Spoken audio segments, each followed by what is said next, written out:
I'm Dustin Grinnell, and this is Curiously. When I was a kid, one of my favorite TV shows was The Magic School Bus.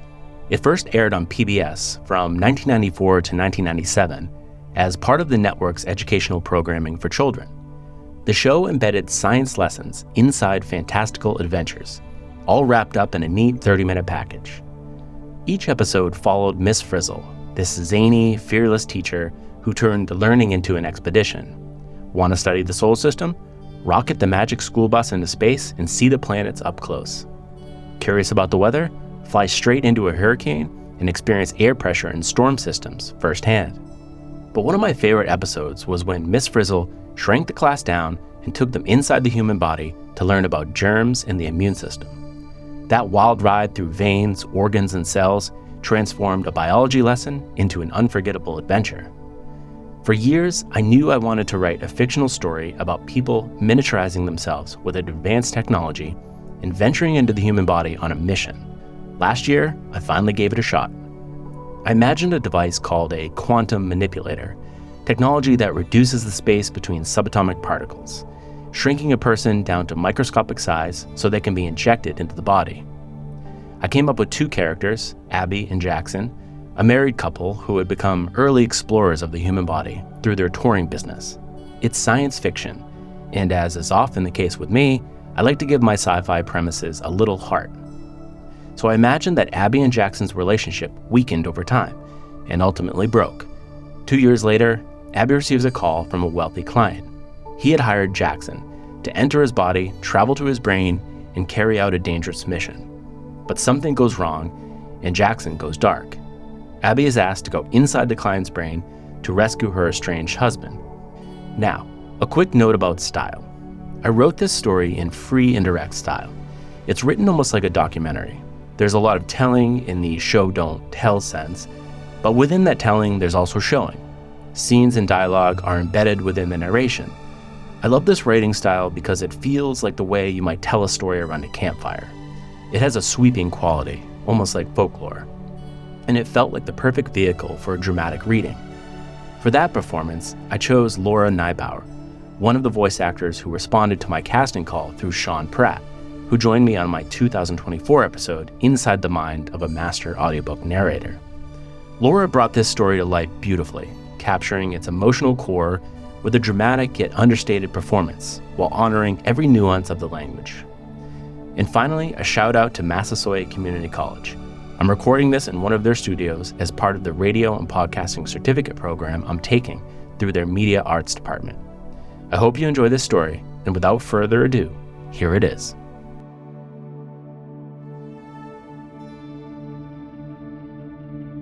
Micro.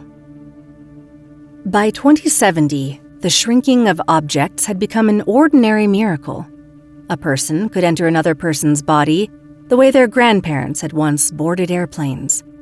The technology was called micro-exploring, and it had long since passed from the hands of scientists into the realm of weekend adventurers and the reasonably wealthy. You needed a guide, naturally. The human body remained what it had always been, a dangerous wilderness. The first explorers had been mapmakers, physiologists who descended into vessels and organs with the gravitas of conquistadors. They returned with images no one had seen before, heart walls rippling like theater curtains, immune cells floating through blood like translucent jellyfish, nerve cells releasing their chemical clouds in bursts of communion. Soon came the medical pilots who carried stem cells to damaged organs and injected tumors at their source. Insurance companies made it cheap. Pills became obsolete. Hospitals rebuilt themselves around the miniaturization bays. After that, micro-exploring opened to anyone with means and nerve. Some micros, as they came to be called, bought their own machines.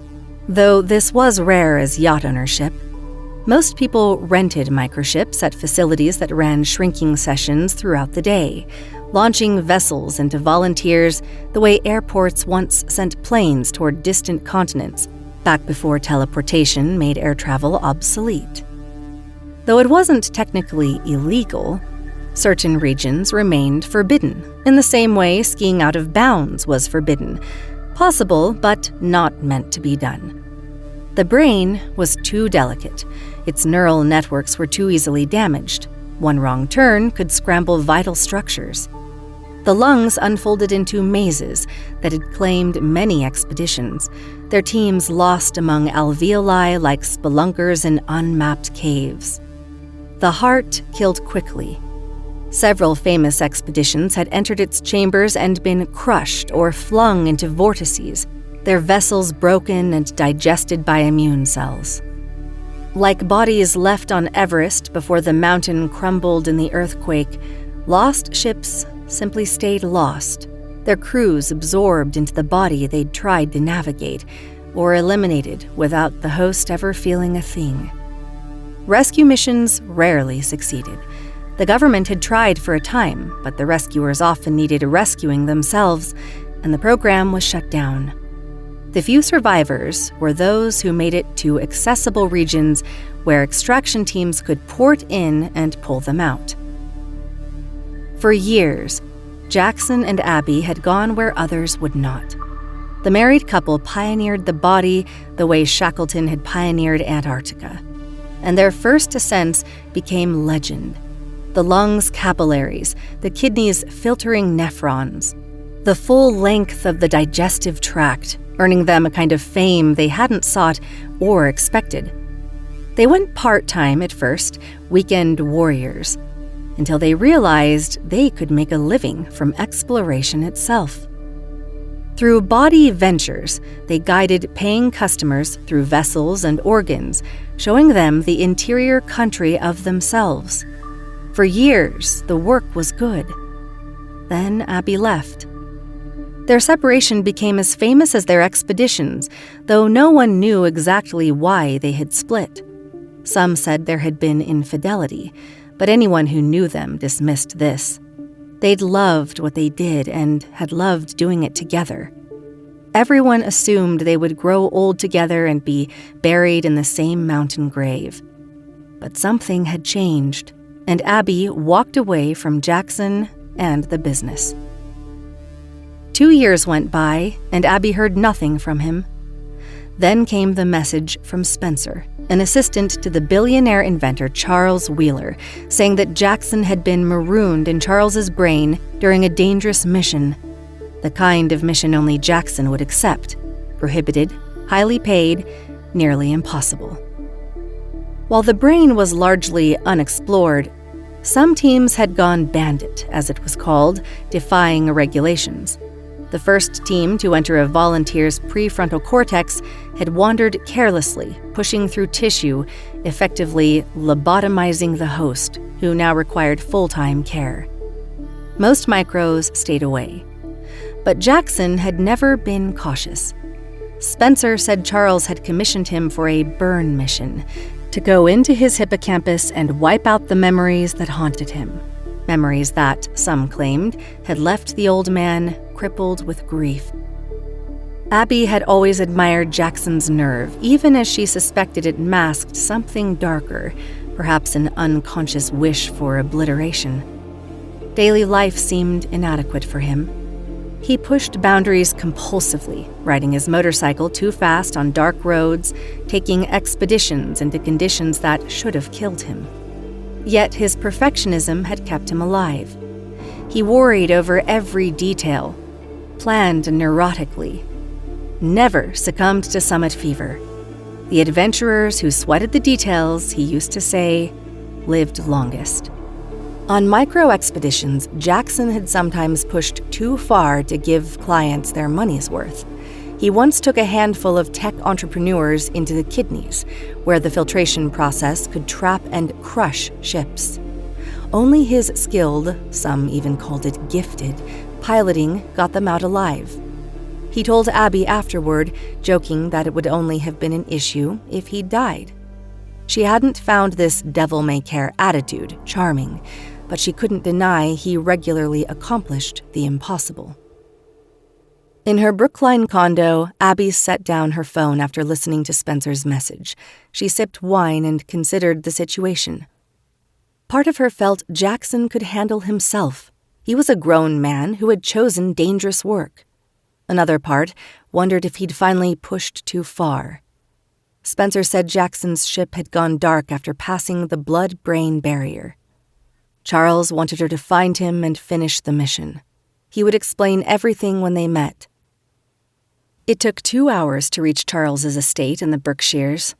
Abby drove past manicured gardens where teams worked the grounds.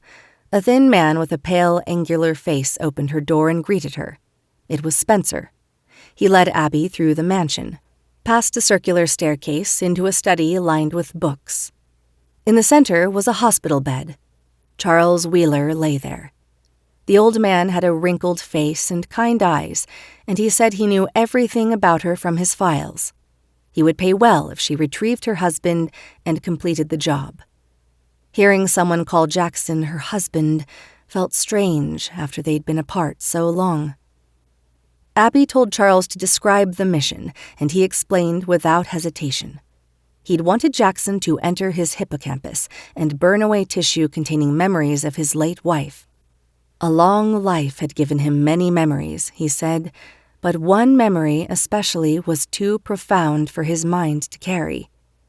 Abby had never been on a burn mission and tried to explain the science, the imprecision of memory location, how memories distributed across neural nodes. Charles waved a hand. His neurologist had identified the precise region. He wanted it gone. When Abby asked what the memory was, Charles shook his head, too painful to share. Abby said she was out of the game, hadn't microed in a couple years. Charles snapped his fingers, and Spencer crossed the room and presented a check for an amount Abby had never seen. She pondered for a moment, then agreed reluctantly. Not just for the money, though it would pay off her condo. She couldn't bear the thought of Jackson marooned in this old man's brain. On the ride home, Abby called Mitch, the best pilot she knew, and one of Jackson's old friends. He rarely asked questions about a job. You told him where to fly, and he flew there. He never negotiated pay, either. For him, flying was its own compensation. The only question he asked was where Jackson was stuck. Abby said Charles's brain, and Mitch was silent for a while, and said he'd be ready for tomorrow. That night, Abby poured wine and decided to revisit the 8 good years with Jackson before the split. She powered on her living room's Nova device and asked Tessa, her AI, to project their photos as holograms. She requested their Patagonia trip. The room filled with 3D images of that day. A vast mountainous landscape stretched in every direction with snow-capped peaks visible in the distance. There was Jackson, slender and muscled, clutching his motorcycle as he pushed it forward on a long dirt road. They'd been low on gas because Jackson wanted to reach the hotel before sunset. He loved sunsets and had made a resolution to see every one that year. They were in the middle of nowhere, fuel running low, but Jackson looked thrilled. When they reached the hotel on fumes, Jackson stripped off his helmet, ran his hand through his hair, turned back and grinned. That grin still slayed her. Abby raised her hand to touch his face in the projection, but her fingers passed through. She told Tessa to move on, and the next scene showed them in bed on a Saturday morning. Abby had brought up the subject he never liked to discuss. She was aging, approaching her late 30s. If they wanted a child, time was running out. Jackson always said they had time, but Abby couldn't help worrying as the years ticked by. Eventually, Abby turned 40 and felt her reproductive window close. When she left him, knowing it would never happen, she thought she might find someone else. But the few months of dating were unbearable. The men were polite, but had no edge. They were simply nice, and it made her long for Jackson, who was difficult but also fun, dark, and cool. At 42, past her reproductive prime, she'd long since given up hope of having a child. The next morning, Abby drove to Charles's estate with Mitch, a big burly man whose beard seemed to have a life of its own. Spencer led them through the house about an hour later, past family photos showing Virginia, Charles's late wife. They reached a sealed metal door, and Spencer used a card to unlock it. They passed through hallways and emerged into a bay the size of a tennis court. In its center sat the enlarged microship, sleek and metallic, vastly superior to anything Abby and Jackson had used. Mitch ran his hand along the hull. Without warning, the room suddenly flared with the harsh glow of emergency lights. They ran to the study to find Charles unconscious in his bed. Spencer called for the house doctor, who said Charles had clearly experienced a neurological issue, likely due to something Jackson was doing in his brain. Abby said they needed to go in immediately. Spencer worked a panel behind thick glass while Abby and Mitch climbed into the ship and strapped into the pilot seats. They gave Spencer a thumbs up. The air began to hum and vibrate, carrying a faint metallic scent as the quantum manipulator hummed to life, controlling the fundamental building blocks of matter, shrinking the space within atoms. A white sphere of light noiselessly emerged, wrapped around the ship, and then swallowed them. Abby's body tingled, then the pressure hit, squeezing from every direction. Through the window, the room stretched impossibly wide, and then the sphere collapsed. They were microscopic. A magnetic field drew them toward a capsule attached to a microneedle for injection. The ship surged forward as they were injected into Charles' bloodstream and swept away. Through the window, there was a kaleidoscope of motion, cells flowing like a living river. Abby noticed right away that something was wrong. The blood was dark red, a clear sign it was deoxygenated. That meant they were in the jugular vein, not the artery. They were headed for the heart, not part of the plan.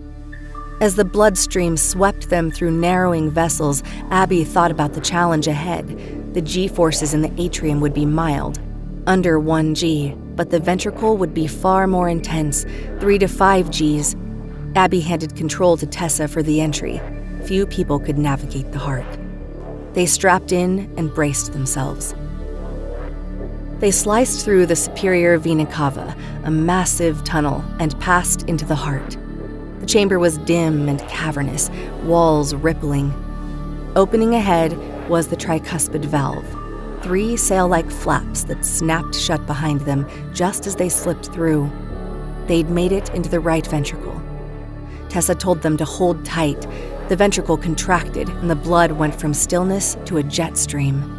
The ship rattled as it blasted through the pulmonary valve like a bullet. G-forces spiked, 4 Gs, then 6.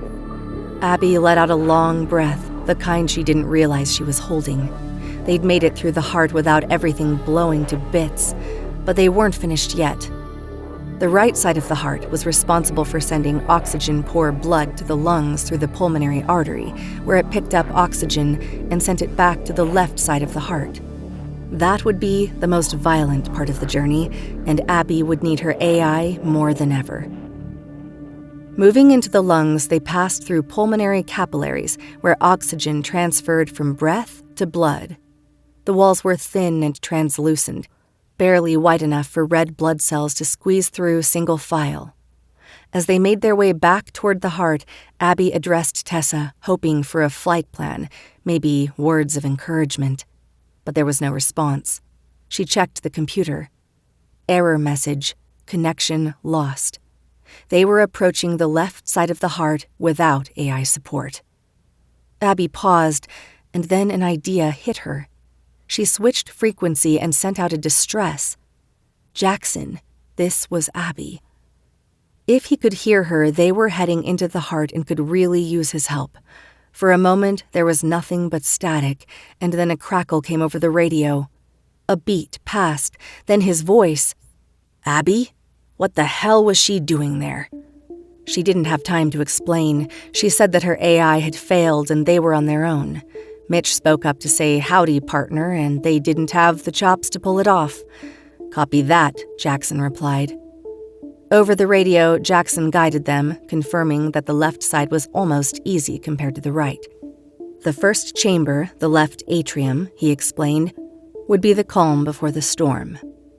Wait for the mitral valve to open when the ventricle is relaxed. Feel the pulse. Drift in. Stay low. Stay centered. When the ventricle contracts, you'll be rocketed out. As they were funneled back into the heart, the radio cut out, but Jackson's voice still echoed in her head as the left ventricle clenched and the ship shot forward. The pressure slammed her into the seat, nothing she'd ever felt before.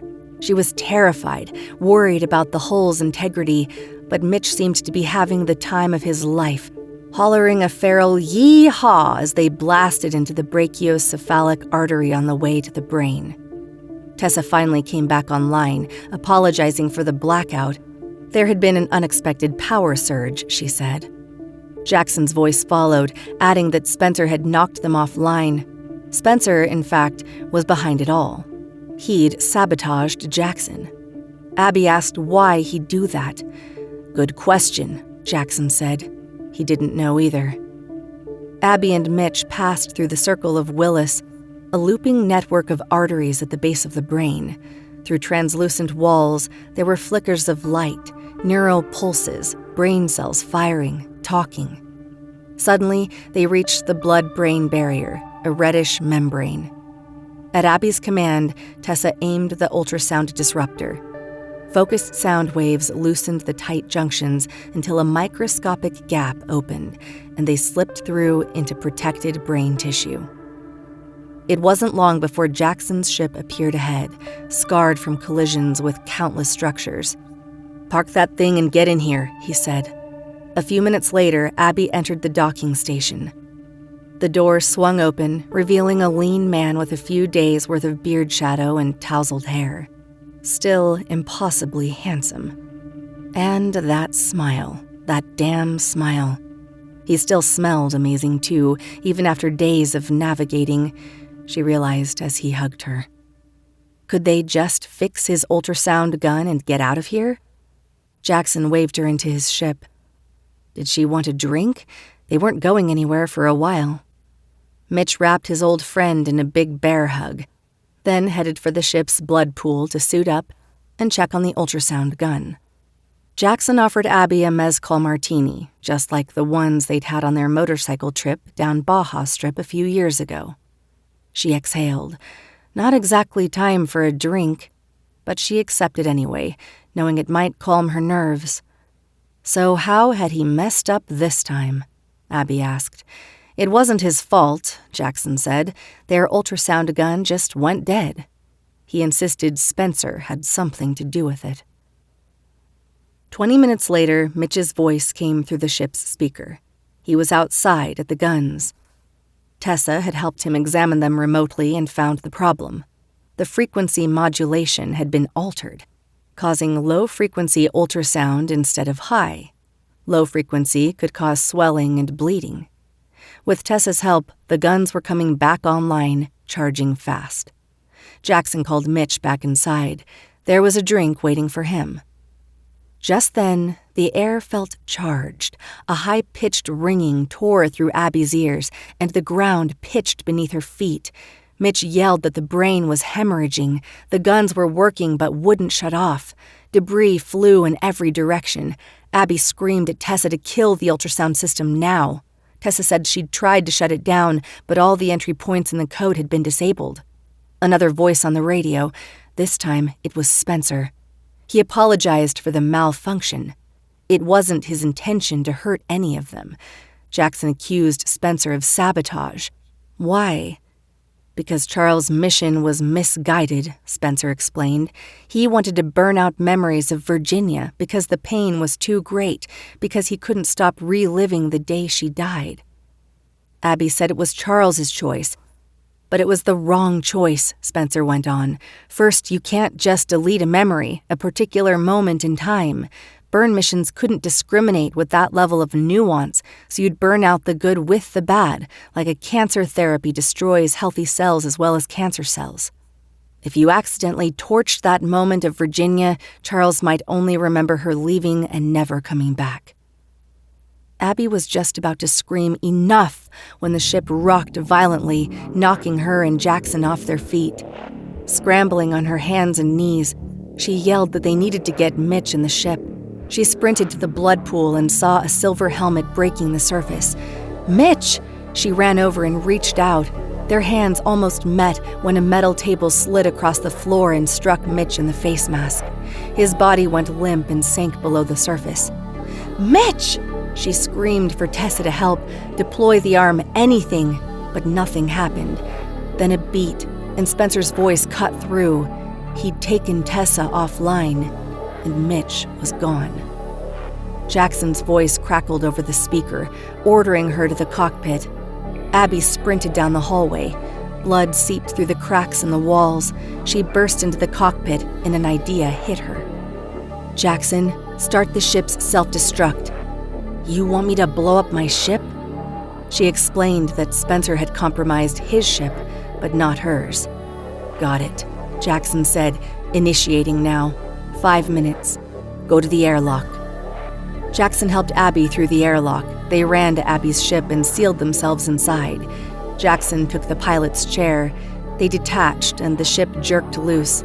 As they pulled away, Jackson's ship shook violently, holes forming in the hull. Suddenly, there was a crack as the vessel crumpled inward, vanishing in a cloud of debris. As they rocketed away, Abby mentioned she'd shut down the AI integration. No chance for Spencer to mess with them. But that meant Jackson had to fly the brain by hand. Not a problem, he shrugged, though they could use a moment to pause and think, and sleep if possible, as he'd been up for 2 days straight. Jackson angled toward a capillary wall and fired the grappling anchors, latching on to the fibrous tissue. Abby said they needed to figure out how to get out. "Not before the mission was done," Jackson shot back.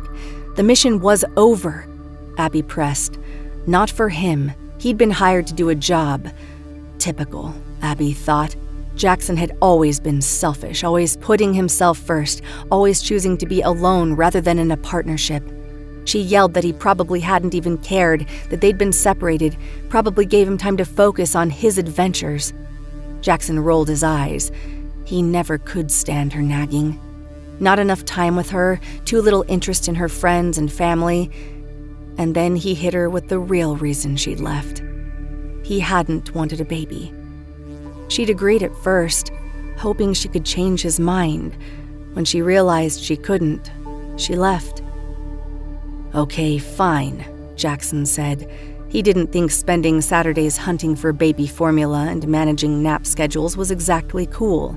She said that had nothing to do with it. The truth was he only cared about himself. How could he possibly care about anyone else? Fine. He was a selfish bastard. He stormed toward the door, then paused. Where could he even sleep in this thing? Abby led him to the main living room and pointed to a cot. All his. Jackson asked for a blanket. Abby tossed a pillow at his face. "Sleep well." Before she left, he asked if she had any, She huffed, disappeared into the bathroom and came back with a bottle, and chucked it at him. If anyone knew, the famous adventurer needed Dramamine to sleep on expeditions. The next morning, Abby brewed coffee while Jackson woke, both making an effort to move past the fight from the night before. He brought up the time she'd accidentally spilled boiling water on his leg, leaving scars. He lifted his ankle to show 3 faded marks, a little love memento from his ex-wife. The word ex made Abby wince, and she quickly changed the subject to the mission. Jackson wanted to finish. That was clear, mostly because the payday was enormous, life-changing. Abby had thought about it and agreed she'd help, partly because Spencer had pissed her off, but also because she felt for the old man. After the mission, she explained, they'd make their way to the extraction point. An hour later, they were floating toward Charles's hippocampus.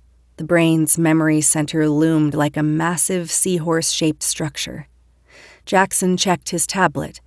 Neuromaps showed memories scattered across the structure. They could port in and scan until they found the one Charles wanted erased. Jackson steered the ship and latched onto the wall. From the other chair, Abby extended the memory gauge until it touched brain tissue. The wire fanned out, splitting into hundreds of smaller wires, making tens of thousands of connections. Jackson fired up the projector and tapped the largest memory nodules.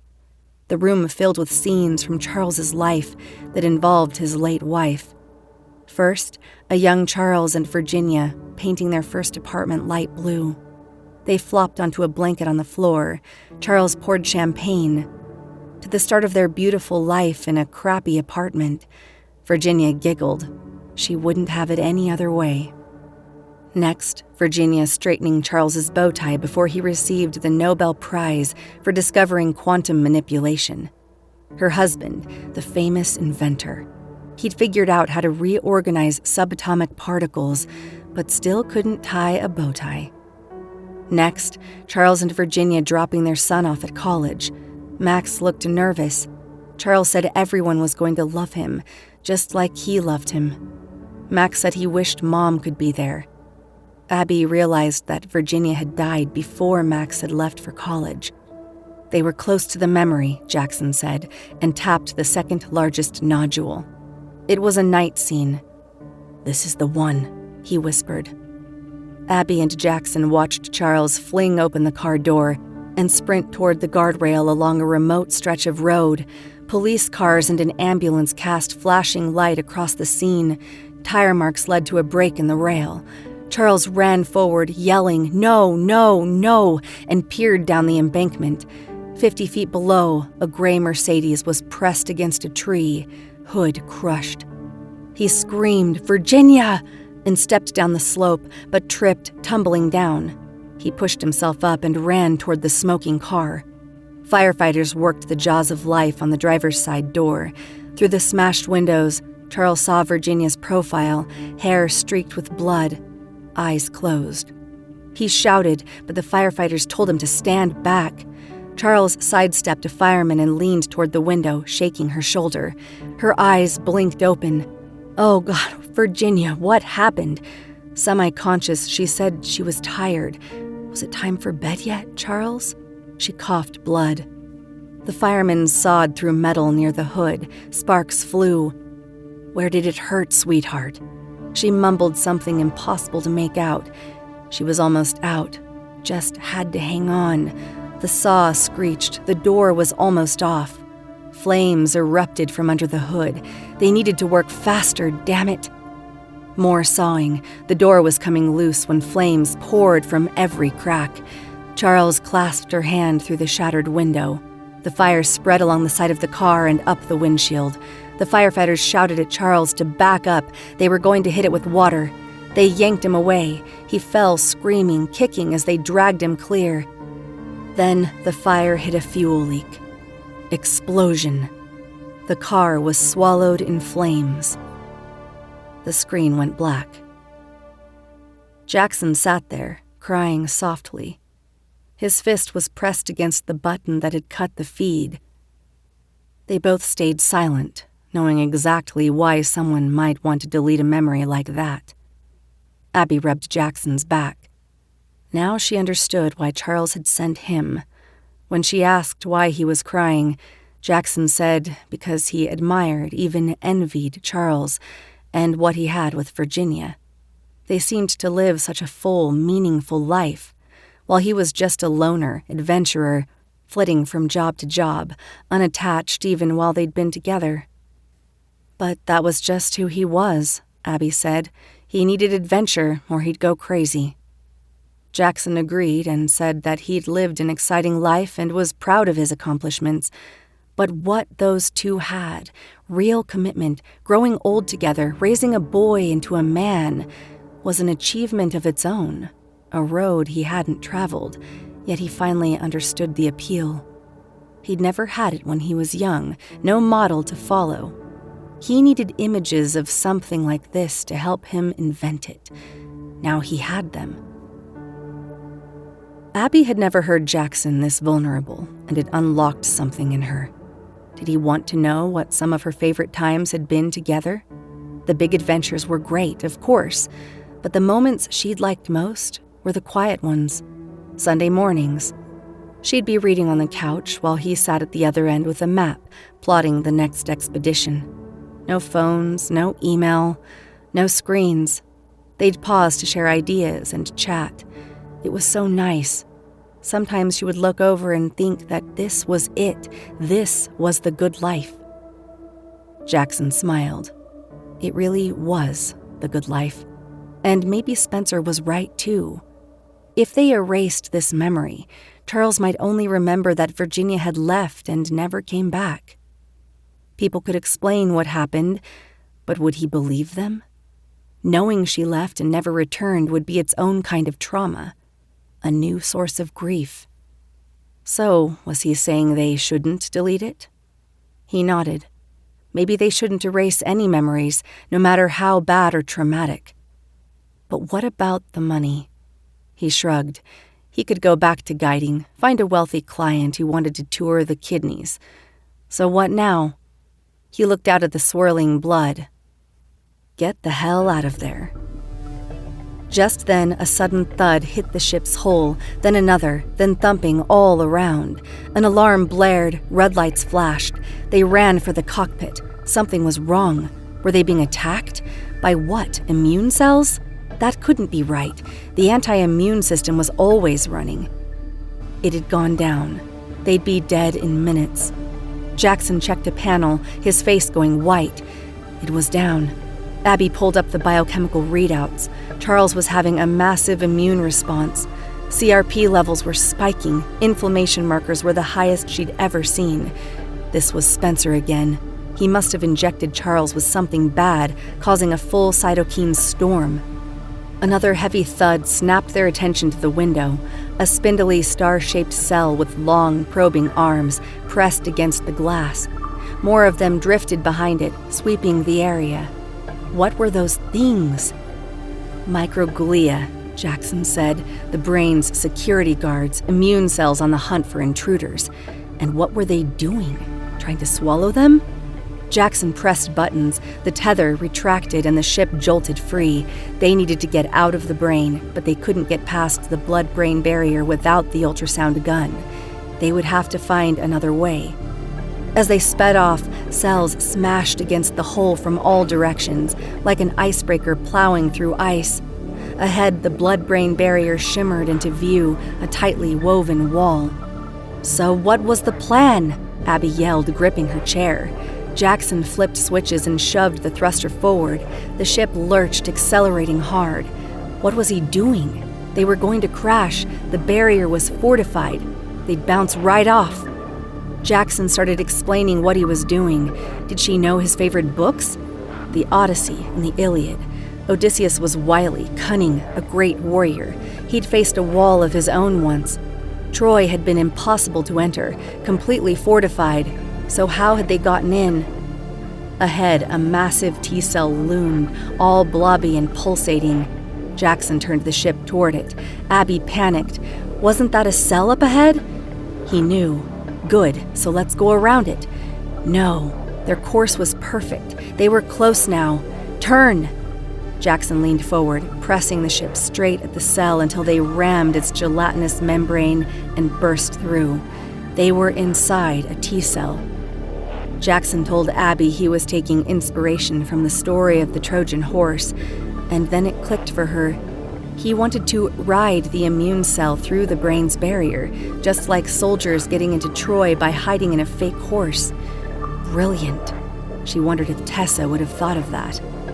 The impact shoved the T-cell toward the barrier, and then it struck something. Abby and Jackson were thrown back into their seats. The cell was merging with the barrier, taking them with it, like a Trojan horse. The jostling stopped. He pushed the stick forward and blasted through. They were out of the brain. As they passed into the jugular vein, the current swept them along. Soon they were over the spot where they'd entered, but the extraction device was gone. Spencer must have removed the syringe.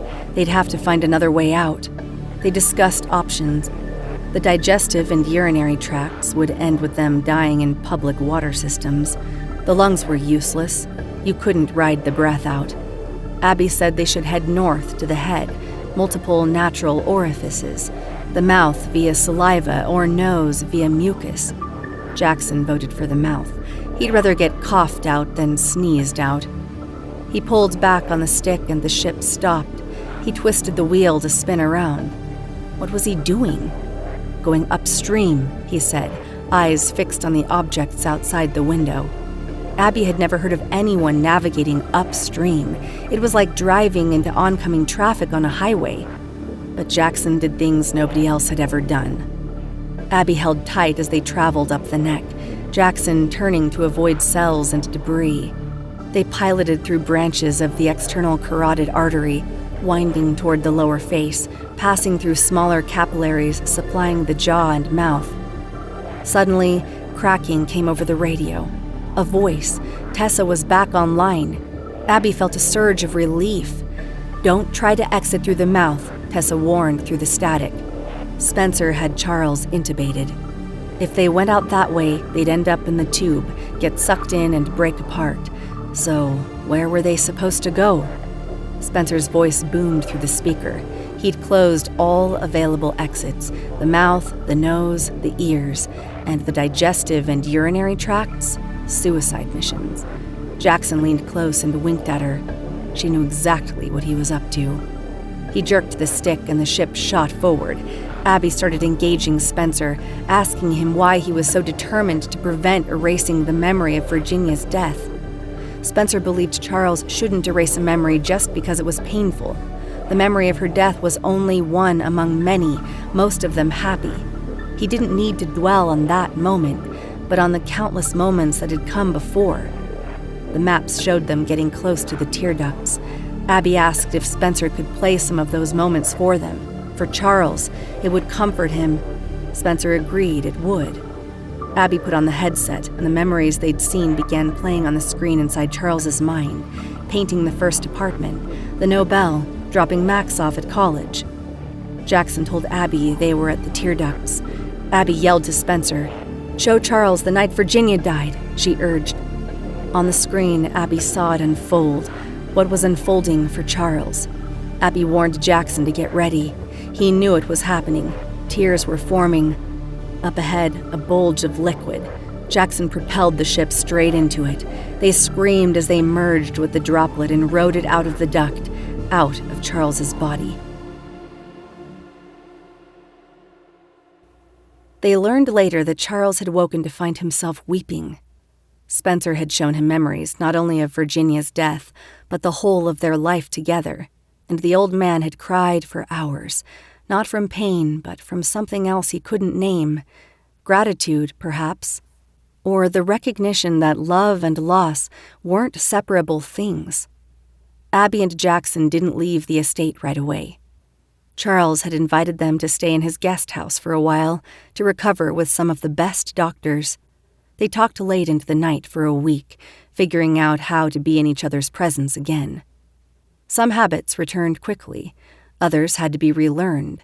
The scar tissue of their separation would always be there.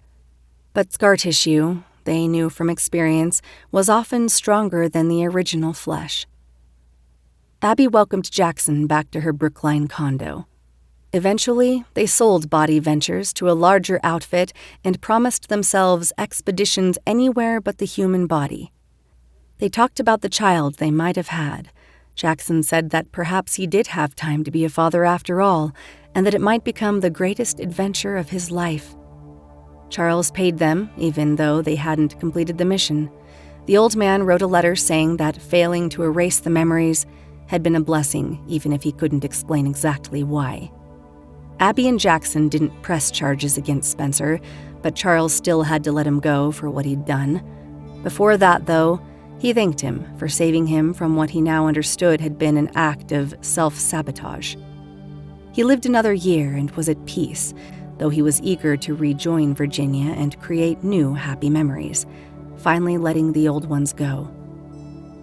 Eventually, years later, Jackson and Abby returned to micro-exploring, realizing it was what they were meant to do together. They were on an expedition in a volunteer's circulatory system, a standard tour for a client, when Jackson said he wanted to show Abby something while everyone else was sleeping. Jackson piloted them to a small blood vessel barely mapped where cells moved slowly as planets. He cut the engines and let them drift. "Look," he said, pointing through the window at a cluster of cells clinging to the vessel wall, pulsing with bioluminescent light.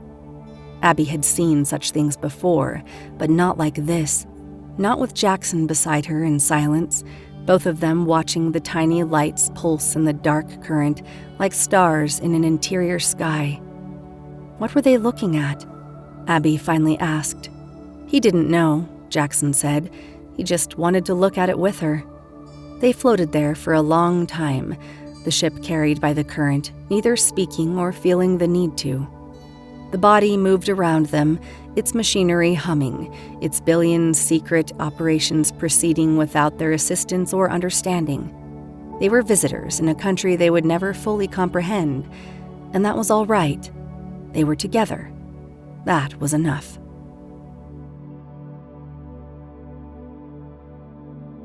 Thanks for listening to this episode of Curiously. I hope you enjoyed Laura Neibauer's reading of my short story, Micro.